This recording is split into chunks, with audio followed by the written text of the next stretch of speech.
Hi friends, అందరూ ఎలా ఉన్నారు? ఈరోజు వచ్చేసి మనం ఒక ఇంట్రెస్టింగ్ టాపిక్ గురించి అయితే మాట్లాడుకుందాం అనమాట.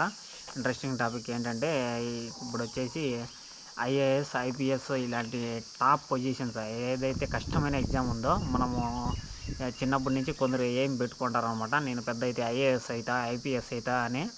అలాంటి ఐఏఎస్, ఐపీఎస్ దాంట్లలో కూడా ఫేక్ సర్టిఫికెట్లు అయితే సిస్టమ్ మ్యానిపులేట్ చేసి జాబ్ అయితే పొందుతున్నారు అనమాట. అది ఎవరంటే మనలాంటి మనలాంటి వాళ్ళకైతే అలాంటి జాబులు అయితే వచ్చే అవకాశం లేదనమాట. పెద్ద పెద్ద సెలబ్రిటీస్, రాజకీయ నాయకులకైతే ఆ జాబులు అయితే ఆల్రెడీ ఉన్నారనమాట. వాటి గురించి అయితే కొద్దిగా డిస్కషన్ చేస్తాము. అవి అయితే పెద్ద స్కామ్స్ అయితే ఇప్పుడిప్పుడు బయటపడుతున్నాయి. ఒక్కరి నుంచి ఫస్ట్ ఒక రోజు అయితే ఒక ఆమె ద్వారా మొత్తం అందరూ అయితే బయటకు వస్తున్నారనమాట. ఆమె పేరు వచ్చేసి పూజా కేట్కర్ అనమాట. పూజా కేట్కర్ అంతా ఆమె పేరు వచ్చేసి.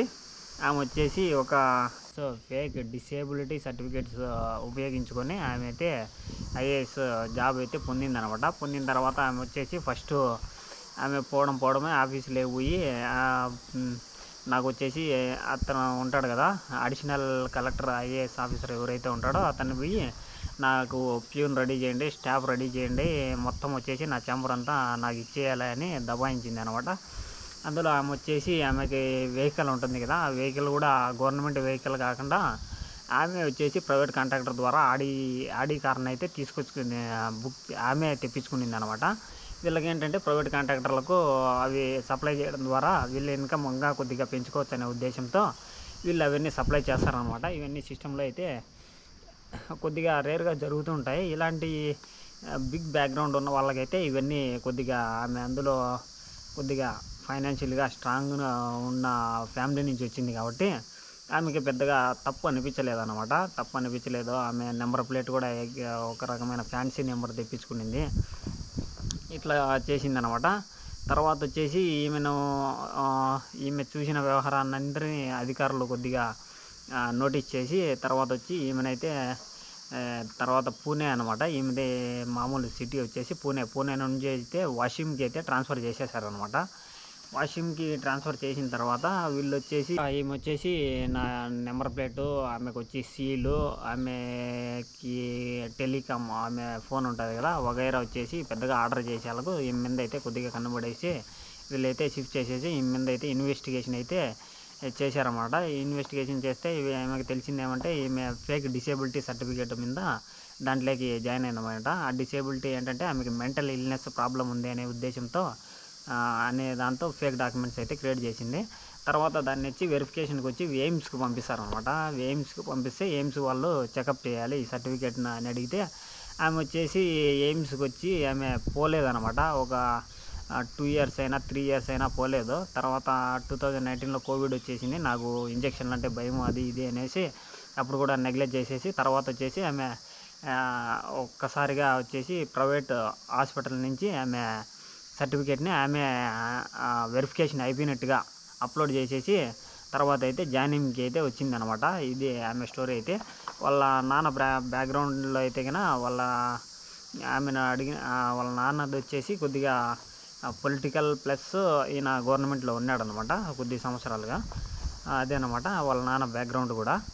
ఇప్పుడు వచ్చేసి వాళ్ళ నాన్న కూడా కొద్దిగా ఆస్తులు అయితే ఫుల్గా ఉన్నాయన్నమాట. ఆమె సర్వీస్ చేయాలనుకుంటే కన్నా ఇలాంటి పద్ధతి కాకుండా ఆమె వచ్చేసి ఫ్రీగా సర్వీస్ చేయాలనుకున్నా కూడా ఆమె దగ్గర ఫుల్గా డబ్బులు, ఆస్తులు అన్నీ ఉన్నాయన్నమాట. 110 ఎకరాల భూమి ఉంది అనమాట ఆమెకి. తర్వాత వచ్చేసి ఫ్లాట్లు, ల్యాండ్లు అన్నీ ఉన్నాయన్నమాట. ఉన్నా కానీ ఆమె ఈ సర్వీస్ ద్వారా ఇన్కమ్ బాగుంటుంది అనే ఉద్దేశంతో అయితే ఆమె ఇట్లా వచ్చిందనమాట. ఫ్రీ సర్వీస్ చేయాలనుకుంటే మనకు ఏ గవర్నమెంట్ జాబు ఇవేం అవసరం లేదనమాట. అలాంటి రిచ్ వాళ్ళకు ఆమె చేయాలనుకుంటే ఖచ్చితంగా చేయవచ్చు. కానీ ఇట్లా సిస్టమ్ని మ్యానిపులేట్ చేసి ఆమె ఇట్లా సిస్టమ్ని తప్పుదావ పట్టించేసి ఈమె ఒకటే కాదు ఇంకా చాలా మంది లిస్టులో ఉన్నారు. వాళ్ళ గురించి కూడా చెప్పుకుందాము. ఇట్లా ఈమె ద్వారా వీళ్ళందరూ వెలుగులోకి వచ్చినారన్నమాట. అతను వచ్చేసి అభిషేక్ సింగ్ అనమాట. అభిషేక్ సింగ్ వచ్చేసి యాక్టర్ అనమాట. ఇతడు యాక్టర్, సినిమాలు చేసుకుంటాడు. తర్వాత వచ్చేసి ఇతను కూడా మెంటల్ ఇదే డిసేబిలిటీ సర్టిఫికేట్, ఓబీసీ ఈమె వచ్చి ఇవన్నీ వీళ్ళకి వచ్చేసి చాలా ఈజీగా అయిపోతాయి అన్నమాట. ప్రైవేట్ డాక్టర్లు అయితే ఇచ్చేస్తారనమాట. దాంట్లో వెరిఫికేషన్కి పోమంటే వీళ్ళు పోరనమాట. ఇది వీళ్ళ పరిస్థితి.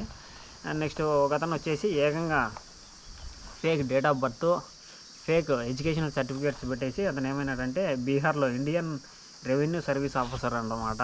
అతను 2017లో అనమాట. నెక్స్ట్ 2016లో గోపాలకృష్ణన్ రోనాకి ఒక ఆయన వచ్చేసి ఫిజికలీ హ్యాండిక్యాప్డ్ సర్టిఫికేట్ చేసి ఆయన కూడా ఐఏఎస్ ఆఫీసర్ అయిపోయినాడు.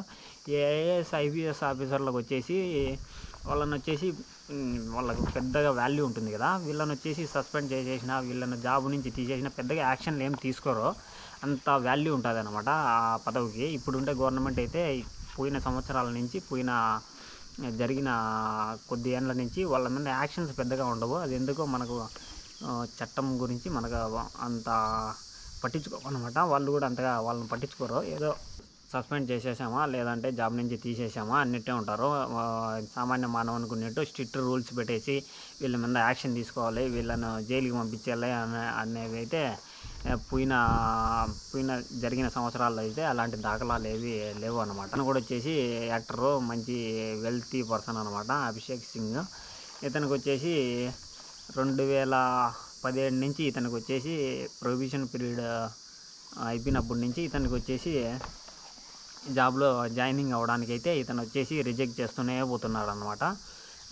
ఇప్పుడు వచ్చేసి అతను జాబ్లో జాయిన్ అయ్యేటప్పటికి వచ్చేసి 2022లో అతనికి వచ్చేసి ఎలక్షన్ కమిషన్కి ఎలక్షన్ అబ్జర్వర్గా వేసినారన్నమాట. ఈసీ వచ్చేసి ఎలక్షన్ అబ్జర్వర్గా వేస్తే అతను ఎట్లా వినాడంటే ఒక ఫుల్ సెలబ్రిటీ రేంజ్లో తనకి ఇష్టం వచ్చిన బండి తీసుకొని ఫోటోషూట్కి వినట్టు వినాడనమాట. అది గమనించింది అనమాట. ఈసీ గమనించేసి అతను వచ్చేసి అక్కడి నుంచి సస్పెండ్ చేసేసింది అనమాట. తర్వాత వచ్చేసి ఇతనికి దీని మీద పెద్దగా ఇంట్రెస్ట్ లేకపోవడము, అలాంటి కారణాల వల్ల వచ్చేసి ఇతను దీని నుంచి రిజైన్ చేసేసి తర్వాత బీజేపీ టికెట్ ఆఫర్ చేస్తుందనే ఉద్దేశంతో తర్వాత అయితే పొలిటిక్స్లోకి ఎంట్రీ ఇస్తాను అనే స్టేట్మెంట్ ద్వారా అతను దాని నుంచి అయితే రిజైన్ చేసేసి పక్కకి అయితే వెళ్ళిపోయినాడు అనమాట. ఇతను పెట్టిన సర్టిఫికేట్ వచ్చేసి ఇతనికి 2 కాళ్ళు వచ్చేసి ఫిజికలీ ఇంపేర్డ్ అని పెట్టినాడు అనమాట ఆ సర్టిఫికేట్. కానీ అతనికి ఇన్స్టాగ్రామ్లోనే ఎక్కడ చూసినా కానీ అతను ఎక్సర్సైజులు చేస్తా, తన బాడీ చూపిస్తా, తన కాళ్ళు చూపిస్తా అయితే పోస్టులు అన్నీ పెట్టినాడు. దాని ద్వారా అయితే ఫుల్గా అందరికీ తెలిసిపోయింది అనమాట. అయితే ఎంత ఫేకో, ఎంత పెద్ద మోసాలు ఐఏఎస్ గవర్నమెంట్కి సంబంధించిన పదవులు, యూపీఎస్సీ పదవులు ఏమైతే ఉన్నాయో, పొజిషన్స్ ఉంటాయి కదా, అవి ఉంటాయి కదా కేటగిరీ వైజ్, వాటిని అయితే ఎంతగా మ్యానిపులేట్ చేస్తున్నారో మనం అయితే అర్థం చేసుకోవచ్చు అనమాట. డబ్బులు ఉంటే చాలు ఐఏఎస్ ఐపీఎస్ ఏది అయినా ఈజీగా అయిపోవచ్చు అన్నట్టు అయితే వీళ్ళు ప్రవర్తించారనమాట. అది మన సామాన్య మానవులకైతే చిన్నప్పటి నుంచి కలలు కంటుంటాం. ఐఏఎస్ ఐపీఎస్ కావాలంటే చాలా పెద్ద టఫ్ ఎగ్జాము, దాన్ని అయితే క్వాలిఫై కావడము, అంత క్రాక్ చేయడము అంత ఈజీ అవ్వదు అని అనుకుంటున్నాము. వీళ్ళకైతే చాలా ఈజీగా అయిపోయింది అనమాట. ఇది అనమాట ఈరోజు టాపిక్ వచ్చేసి. ఇలాంటి సంఘటనలు కూడా ఉంటాయా అనేది ఒక సంఘటన అయితే ఇప్పుడైతే వెలుగులోకి వచ్చేసింది. ఇలాంటి విషయాలు కూడా సమాజంలో జరుగుతున్నాయా అనేది బయటకైతే వచ్చేసింది అనమాట. దీని మీద ఇంకా వెరిఫికేషన్లు జరుగుతున్నాయి. ఇంకా వచ్చేసి దీని మీద ప్రభుత్వం ఇంకా కొద్దిగా యాక్షన్స్ తీసుకొని ఇటువంటి వాళ్ళు ఎంతమంది ఉన్నారో అన్ని లిస్టులన్నీ బయటపెట్టి వాళ్ళ మీద యాక్షన్ తీసుకుంటే పేద ప్రజలకు కొద్దిగా బాగుంటుందని నా నమ్మకము. మీరేం ఆలోచిస్తారో కామెంట్ సెక్షన్లో కామెంట్ చేయండి. Thank you very much.